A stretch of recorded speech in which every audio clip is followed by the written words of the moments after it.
Good evening, and thanks everyone for joining us for this evening's roundtable, whether in person or in Zoom. My name is Andrew Godwin, and I'm an Associate Director of the Melbourne Centre for Commercial Law, the host of today's event. I'm also Director of the Melbourne Law Masters.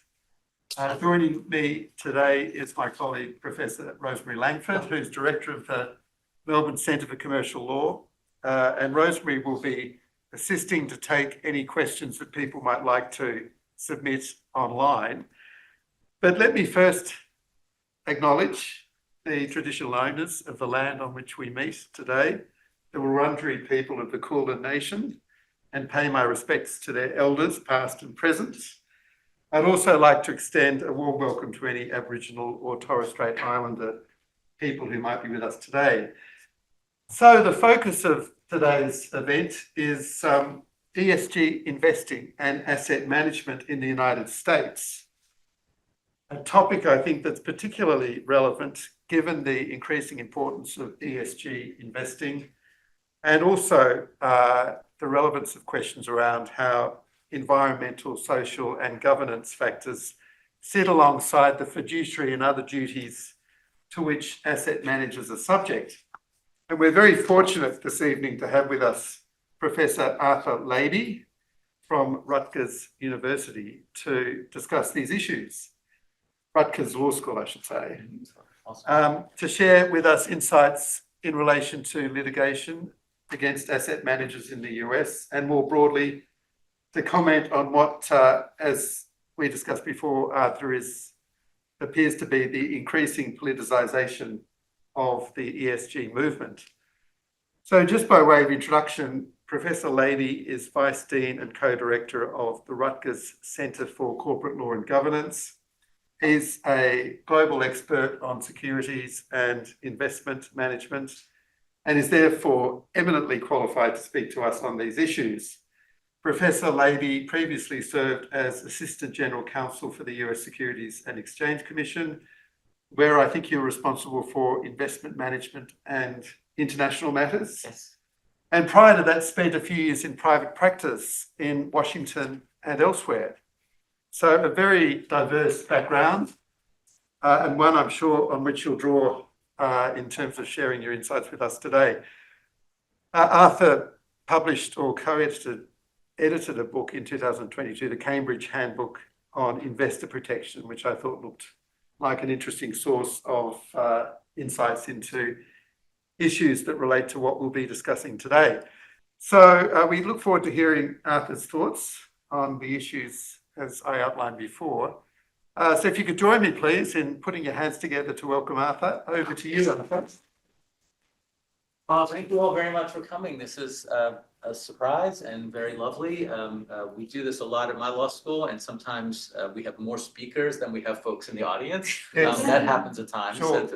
So first I want to thank the Melbourne Centre for Commercial Law for inviting me, and especially Angela and Rosemary for the kind hospitality. It's really, I only arrived this morning, but it's been nice so far. I am a little bit jet lagged, so I have a lot of notes which I'll rely on. Please forgive me for that, but I promise to stay awake through the entire talk. So at a minimum, you'll get me for a full hour. So again, thanks for coming. For some context for the next half hour or so, the paper that I'm talking about today will be a contribution to a special collection of essays in a UK journal that's focusing on asset managers with respect to ESG investing in the contributor's own jurisdiction. So it's one of these global projects where there's a dozen people or so, and we're all talking about our own jurisdictions. For comparability, the contributors were all asked to focus on several things: private law aspects like fiduciary duties and investor litigation, and on public law aspects, especially regulatory law, including any soft law and some regulatory enforcement actions. But to avoid just kind of a mere recitation of relevant law, which is not so interesting, I included some normative considerations, particularly on whether ESG investing is consistent with fiduciary principles, which I'll get to shortly. Some of you might disagree with big chunks of what I have to say, but that's a good thing. I welcome that. It would not be much fun if everybody agreed to everything and then we all went home. So maybe you will disagree, and I welcome that. That's fantastic. So as I'm sure you know, sustainable investing or environmental, social, and governance investing is a very broad term. I think it encompasses decisions by at least 3 different groups. First, corporations often make decisions about whether to operate consistently with ESG values and whether to disclose their actions. That's a big topic. Not going to be talking about that. Second, investors, including both individual and institutional investors, they often have preferences about whether to invest consistently with ESG values. And third, asset managers who manage assets on behalf of clients, beneficiaries, they have to decide whether to adjust their investing to take ESG factors into account. That's what I'm focused on. I'm focused on the last category, the asset managers. I'm not talking about how corporations address sustainability.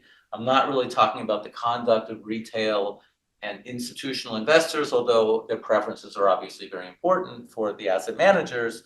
But the paper focuses on the investment management world. Okay, so just a little bit of background on ESG investing. As a preliminary matter, as you probably all know, ESG investing refers to the assimilation of environmental, social, and governance factors into the process and analysis of investing, but that's all we can agree on. I think that's it, right? Beyond that, there's really no consensus on what ESG investing really means. There's not even consensus on what qualifies as ESG investing. And the best example, maybe a good example is Tesla, right? So Tesla, as an electric vehicle manufacturer, many would say, yeah, Tesla should be in any ESG fund, right? Others would exclude Tesla from ESG funds due to their low scores for social and governance considerations based on their record of racial and sexual discrimination lawsuits. So even that, right? A company like Tesla, there's going to be significant disagreement on whether we should be considering that to be an ESG kind of investment.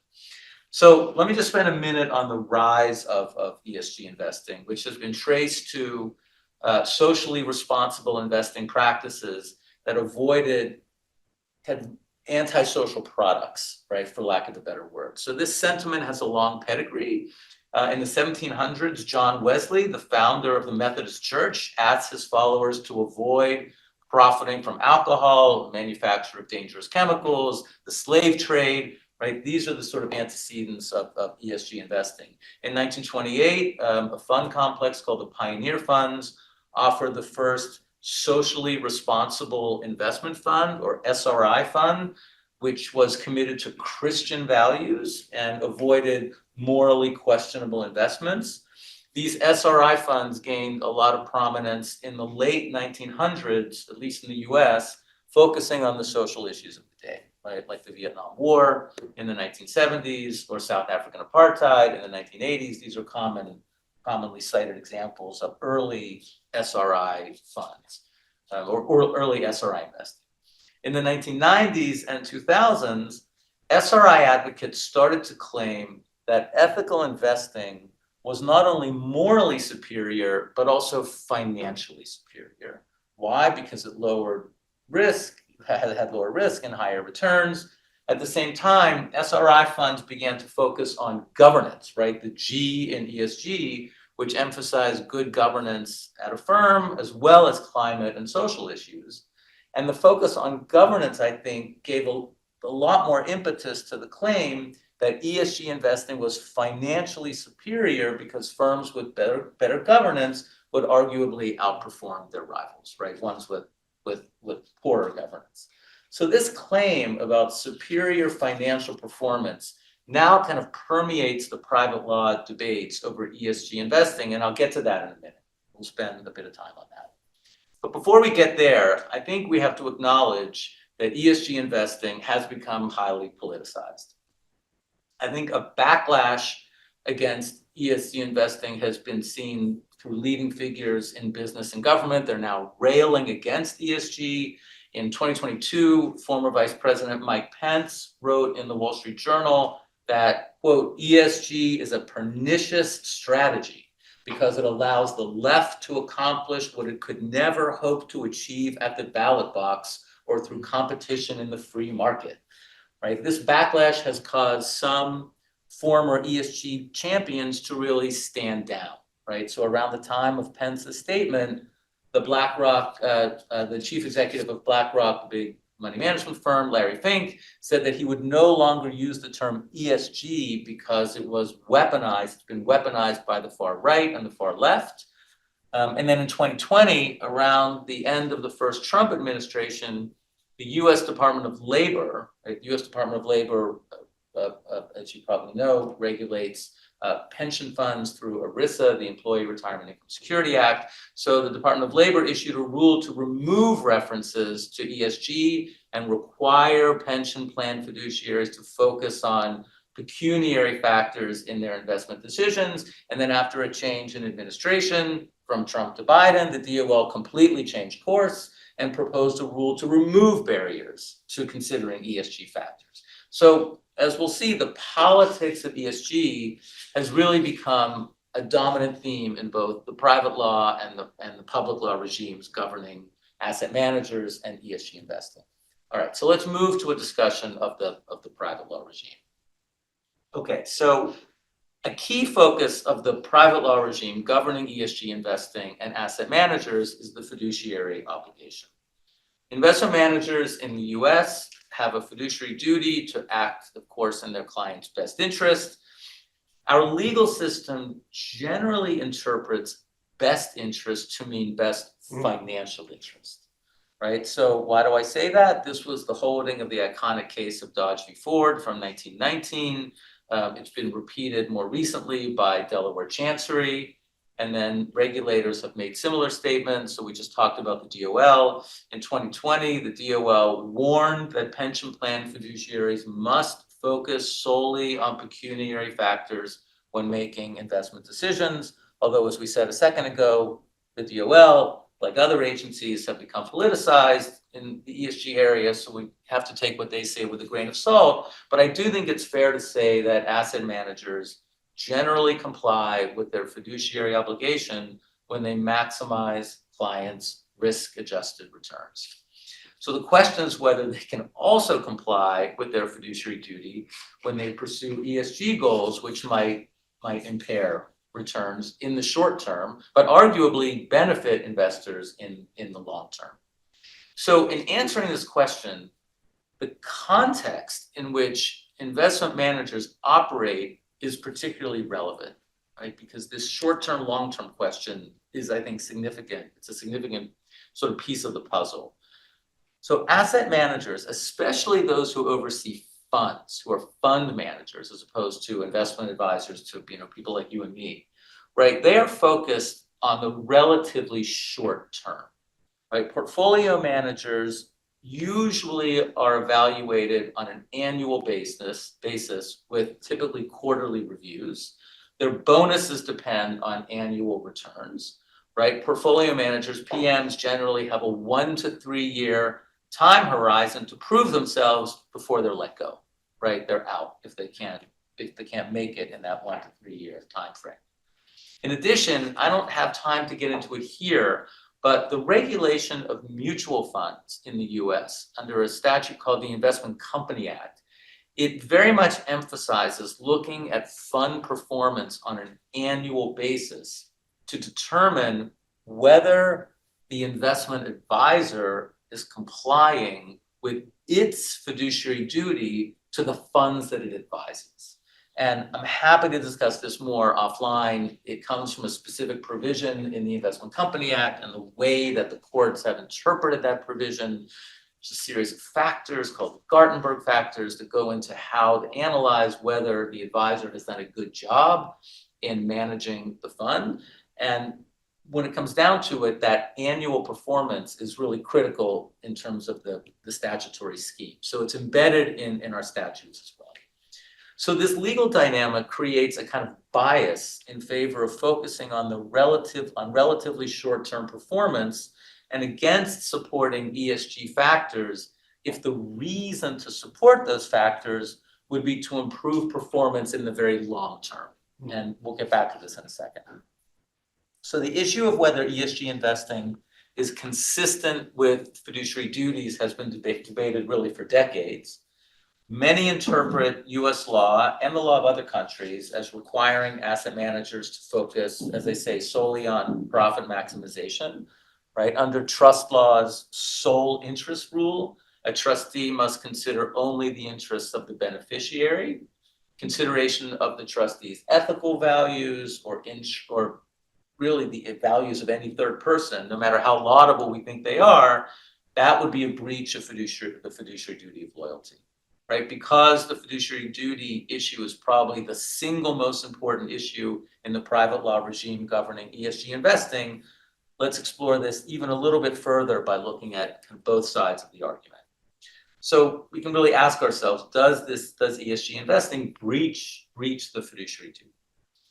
As far back as the 1980s, leading commentators, especially in the US, explained that trustees, fund managers, and others who manage money could not make socially responsible investments without breaching their fiduciary duty. We just said that the fiduciary duty of loyalty under trust law imposes a sole interest rule to consider only the interests of the beneficiary without regard to the fiduciary's interests or the interests of a third party. So the argument was that considering social issues like the Vietnam War or South African apartheid, that would be considering interests other than those of the beneficiary and not acting in the beneficiary's sole interest. The law governing pension fund managers, ERISA, that I mentioned a minute ago, is pretty clear, right? ERISA imposes a mandatory fiduciary duty to act with the exclusive purpose of providing financial benefits to the plan participants. The same duty of loyalty problem exists, I think, if using ESG factors as a so-called tiebreaker when deciding between or among investments. So although the DOL has allowed pension fund managers and retirement advisors to use ESG as a so-called tiebreaker at times, this approach is at least arguably contrary to the fiduciary duty of loyalty, right? Using ESG as a tiebreaker is effectively still using a non-pecuniary factor, like, I don't know, the color of the company logo, to make an investment decision, right? There's two writers in the US who said using a tiebreaker is using an external factor. The examples they give is the preference of the investment manager's spouse, or the preference of the president of the United States. Those are all external factors. Instead of using ESG as a tiebreaker, in the case of a tie, I would argue one should invoke principles from the investing literature, right? For example, if confronted with two investment options, one ESG friendly and the other not ESG friendly, instead of using ESG as a tiebreaker, the literature might dictate you invest in both, right, based on principles of diversification. And if you cannot invest in both, which happens at times, then the manager might find some other mechanism, right? They might alternate among economic sectors each time a tie presents itself, but something drawn from the literature of investing as opposed to ESG. I will tell you, I'm also a little bit skeptical about the premise of a so-called tie between investments. So I'm not a financial analyst, that's not my area, but I doubt that the predicted outcome for two investments can really be precisely the same. I think a lay investor might be unable to distinguish between two similar investments, but an expert fiduciary advisor has hundreds, if not thousands, of data points to draw on regarding the relevant market, the relevant investment, the client's objectives.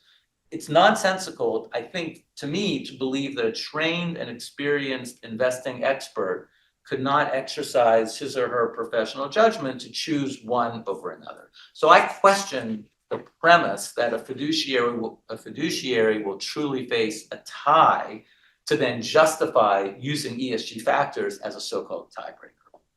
Okay.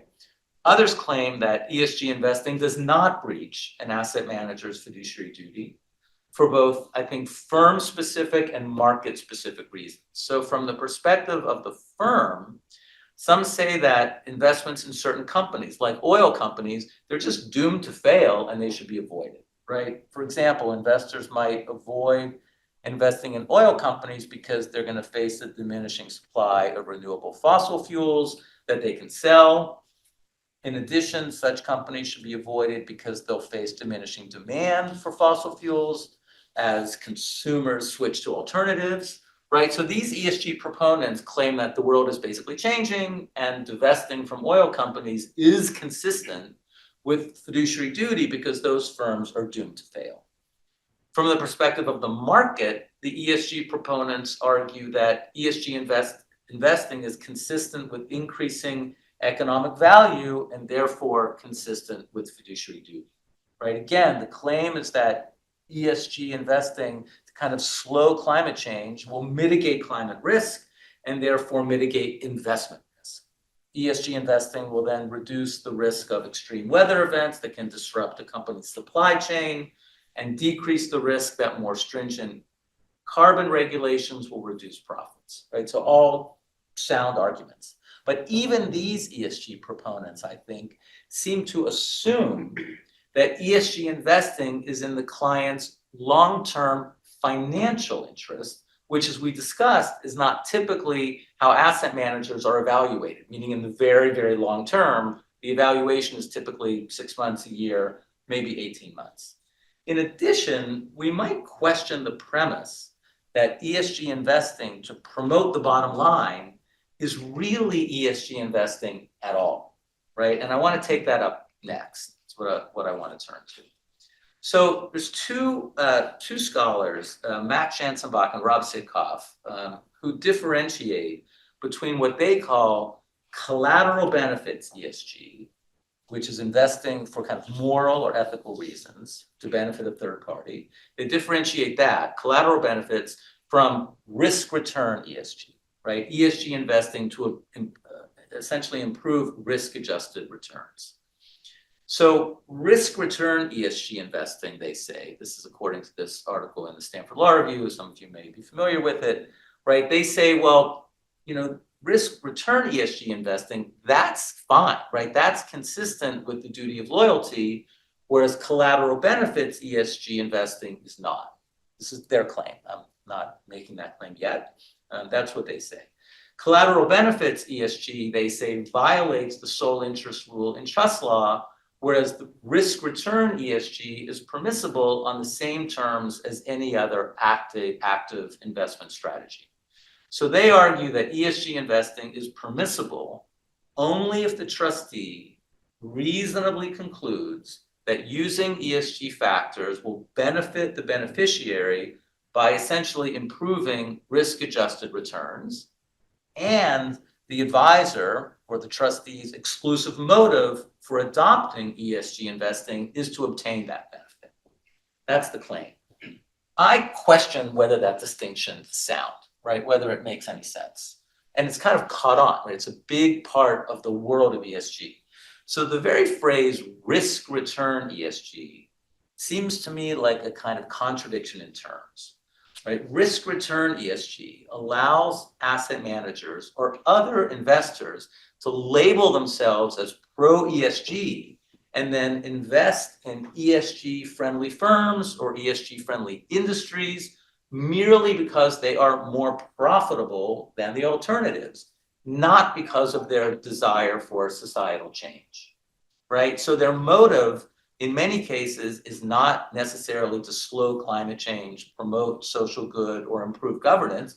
It's to maximize risk-adjusted returns, right? Risk return ESG investors, by definition, would dump the ESG-friendly companies, right, from their portfolios as soon as the promise of profitability begins to erode. Put another way, the process followed to engage in this risk return ESG investing is the same process followed to engage in any other kind of active investing strategy, right? The process focuses on metrics like net income, profit margins, and earnings per share. It looks to financial ratios like debt to equity, price to earnings, price to book, and price to sales to assess leverage, valuation, and efficiency. Does that stuff sound familiar? Yeah, that's because there's nothing inherent about the process of risk return ESG investing that's unique to ESG. And therefore, in my mind, applying the ESG label just kind of sows confusion, right? By contrast, the process of collateral benefits ESG investing in its purest form looks to considerations like greenhouse gas emissions, deforestation, and safe working conditions. The processes are so different that it seems meaningless to me to kind of group them together and talk about both of them as ESG investing. Okay, so these themes that we've been talking about have spawned private litigation in the ESG area. Most ESG litigation is not brought against asset managers, right? So it's not the focus of this paper. It's not brought against asset managers and typically does not challenge their practices. It's typically brought against companies questioning the veracity of ESG statements or contesting the propriety of corporate conduct, right? Many of these cases focus on misconduct related to climate change or human rights or disclosure. There is some litigation, however, that directly implicates asset managers, and I want to talk about that for just a second. A good example of that kind of litigation is a case called Spence versus American Airlines from earlier this year. So in this case, in the Spence case, an American Airlines pilot brought a class action under ERISA, the pension fund law, against the airline, against American Airlines and the managers of the company's 401k pension plan. The plaintiffs allege that the defendants breached their fiduciary duties of loyalty and fiduciary duty of care when the defendants used investment managers, primarily BlackRock, who pursued non-financial and non-pecuniary ESG goals, right? So using BlackRock, they said, allegedly harmed the financial interest of the plan and the plan participants, right? Because back then BlackRock was very much into ESG, and using BlackRock, who was pursuing their own socio-political outcomes as opposed to financial returns, was a breach of duty. It was a 4-day bench trial. Case did not settle, right? All these cases typically settle. Very few actually go to trial. But after a 4-day bench trial, the court concluded that the defendants, in fact, breached their duty of loyalty, but interestingly, not their duty of care, right? So the defendants breached their duty of loyalty because they failed to act solely in the best interest of the plan participants by allowing their corporate interests and BlackRock's corporate interests back then to influence plan management. However, the court concluded, interestingly, that the defendants did not breach their duty of care because under the duty of care, one looks to standards in custom and practice of the industry. And here the court said that they actually did act according to prevailing industry practices, even though the court was critical of those practices. But court was honest, said for a breach of duty of care claim, we really need to see a breach of custom and practice in the industry. I don't necessarily like, the court said, what I see in the industry, but they were not acting inconsistently with that. So interestingly enough, no breach of the duty of care, just a breach of the duty of loyalty. One interesting example in the private law of a case brought against asset managers. So in the little time I have left, I'll move to the public law regime, which we were also asked to look at for purposes of this contribution. And I'll just quickly mention 5 aspects of the public law regime in this area, and I won't spend much time on them. I'll look at state statutes, presidential executive orders, agency rulemaking, some work in the soft law area, and government enforcement actions, unlike private actions. So just a quick word on each of those, and then I'll stop. I think I have about 5 minutes, yeah? Take your time. Okay. So state statutes. So a variety of state legislatures have adopted legislation, both encouraging and discouraging asset managers from considering ESG factors, depending on the state's politics. So we're back to the politicization of ESG, right? While some states like Delaware embrace and encourage the consideration of ESG factors. Others prohibit or restrict ESG investing. Of the restrictive states, some are more restrictive than others, right? So Georgia, for example, has a provision stating that fiduciaries with discretionary authority or control over public retirement funds may not accept increased risk to promote a non-pecuniary interest, including, quote, the furtherance of any social, political, or ideological interest. So these states they're displaying a marker, right? They're setting it down, saying, don't go there, right? Don't touch it. Don't start to employ ESG factors if that's going to in any way somehow have an effect on the bottom line. If you're promoting a non-pecuniary interest, right, can't do it under the state statute. And I think there are 18 states now that have statutes, specific statutes in the ESG area. Again, some are in favor, like Delaware, others like Georgia are against. Second area to pay attention to are executive orders, or EOs as they're often called. So these are presidential executive orders. You may have seen them in the news over the past weeks and months. Yeah, they're in the news. So these are legally binding orders that essentially direct federal agencies on how to implement laws or policies in the United States. They are inherently political, right? Because US presidents use them to further their own policy agendas, right? President Biden issued several EOs in the area of climate change. When Trump came back to office, he issued his own EOs that contradicted. Well, it started with Trump. He started in the first Trump administration with executive orders in the climate area and ESG. Then Biden came in and literally had executive orders that removed the Trump orders and then had his own. Then Trump came back to office and issued his own new executive orders that contradict the Biden initiatives. And these contradictory executive orders, honestly, they make it very difficult for well-meaning businesses to plan their affairs because there's this whipsawing effect of executive orders coming out of the White House. Every 4 years. There's a new set of orders, and as you all know, companies need some certainty to plan their affairs. This makes it difficult. The third area is rulemaking, and in particular, federal rulemaking. So most rulemaking focusing on climate change and ESG factors, again, is not specific to asset managers, right? It focuses on issuers and company disclosures. The SEC, as you may know, had a major rulemaking a couple of years ago. It started in 2022. It was then adopted in 2024. It was then challenged in the courts. And of course, now under the Trump administration, there's directions to the SEC not to defend that rule, right? So that rule is effectively going to go away. It's been challenged, and the Trump administration won't defend it. It could come back at some point in the distant future, but not presumably for the next 4 years. Some rules have had a direct bearing on asset managers, right? Those are the ones I'm interested in. In 2022, the SEC proposed a rule, not yet adopted, proposed a rule to require investment companies to disclose and report to the SEC information regarding their ESG investment strategies.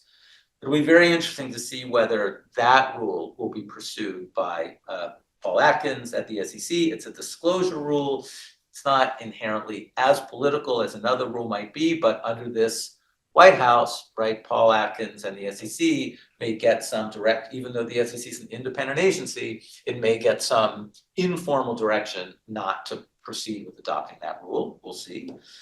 In 2023, the SEC did adopt a new names rule for mutual funds, which sounds like not a big deal, but it is important, right? Investors make decisions very much based solely on the name of a fund, notwithstanding all of the voluminous disclosures that are made to analysts and fund investors. Very often people just choose a fund because the name sounds right, right? So this names rule ensures that a fund actually focus on a particular topic in its name, such as a focus on ESG factors, right? 80% of their investments have to be consistent with the name. Finally, our old friends at the DOL have engaged in a real flip-flopping of rules regarding ESG from first Trump administration to the Biden administration and back to President Trump. So the whipsawing is not just in the executive orders that we talked about a minute ago.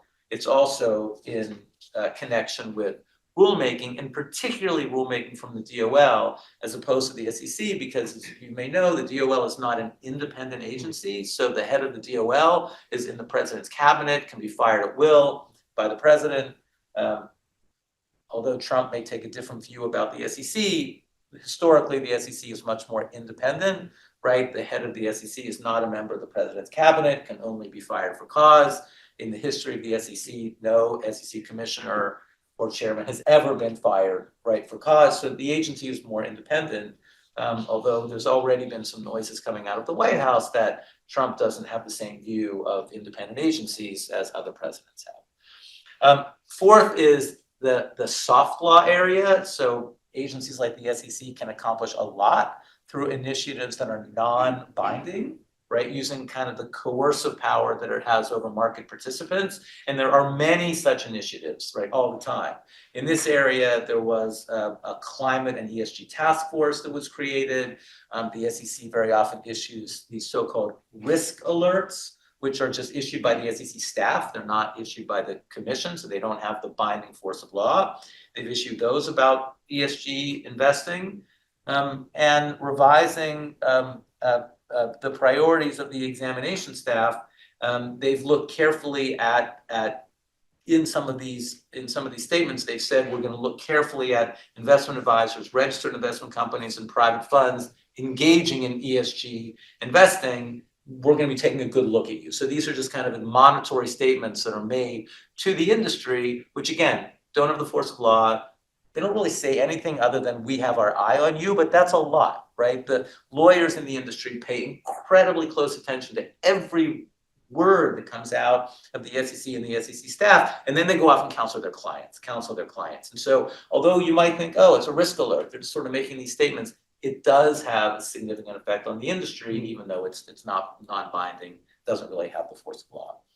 Last but not least are regulatory enforcement actions, right? Real cases brought by the regulators, and regulators have brought a number of lawsuits in the ESG area. There have been investigations of greenwashing. Those have grown, with even the largest firms like Goldman Sachs and Deutsche Bank coming under investigation. The SEC settled a big case with BNY Mellon, a big financial advisor, for allegedly misleading investors about ESG claims.